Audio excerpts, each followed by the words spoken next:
What's up, guys? So what is an employer identification number and why should you consider having one in private practice? Well, in today's video, I'm going to go over some of the advantages of having an EIN and show you how easy it is to apply for one. What's up, guys? Gotta make sure my mic's on. I've made that mistake before. Welcome to Private Practice Skills. I'm Dr. Marie Fang, psychologist in private practice. I post videos offering tools I learned the hard way about starting and growing private practice so that you don't have to. So what is an EIN?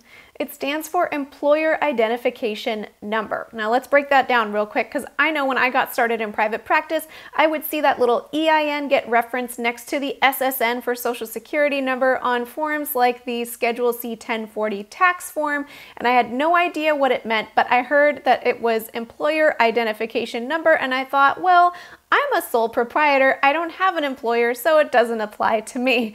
But it works a little bit differently than that, so let me explain. I like to think of the EIN as a kind of social security number, but for your business. And the difference is that the EIN is a public number, and of course your social security number should be kept private at all costs and locked down. So just like how each individual has their own social security number that nobody else has in order for the government to know who you are, each business can have its own EIN. Now, if you are a sole proprietor in private practice, you can use your social security number as your business identification number because legally you and your business have the same identity when you're a sole proprietor. I know that's weird. If you're an LLC or partnership or something else, an EIN is required in order to be one of those entities. So if you are a sole proprietor in private practice, that EIN is optional, but even though it's optional, there are some lovely advantages to having one, and I'm going to go over them here. A huge advantage is being able to protect your identity when you're billing to insurance. Now, if you're on insurance panels, then when you send the bill directly to insurance, if you want to put your social security number on there, then you can without anyone else seeing it. But if, like me, you do out-of-network insurance billing, then you're giving a super bill receipt to your client, and it does need to have your identification on that form.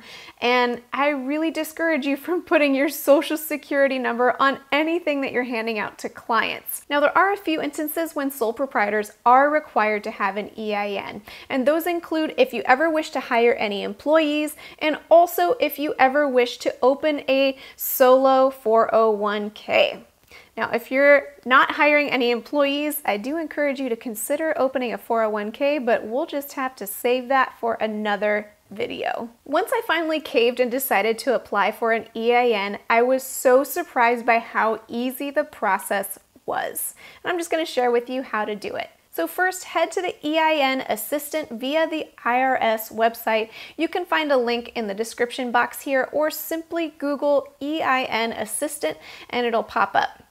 Click Begin Application and go ahead and complete the questions. It should take you about 10 minutes or maybe less. Once you submit your application, then you can just wait to receive your EIN number. Now, you will receive it eventually via snail mail, but if you're needing it sooner for something time sensitive, you can usually call in and be able to access it within a day or two. Easy peasy, right? Even if you're not in one of these scenarios that I listed where it's required to have an EIN, it might be a wise idea to apply for one anyway, just in case in the future you decide to hire employees, start a 401k, become an LLC, or whatever the case may be, you'll have that number set up for you. I'm curious, let me know in the comments below if you have an EIN for your practice, and if so, if there's any advantages that you've noticed that I didn't cover in this video.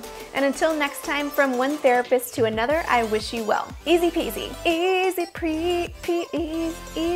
Easy peasy is not as easy peasy to say as it seems like it should be given what it means.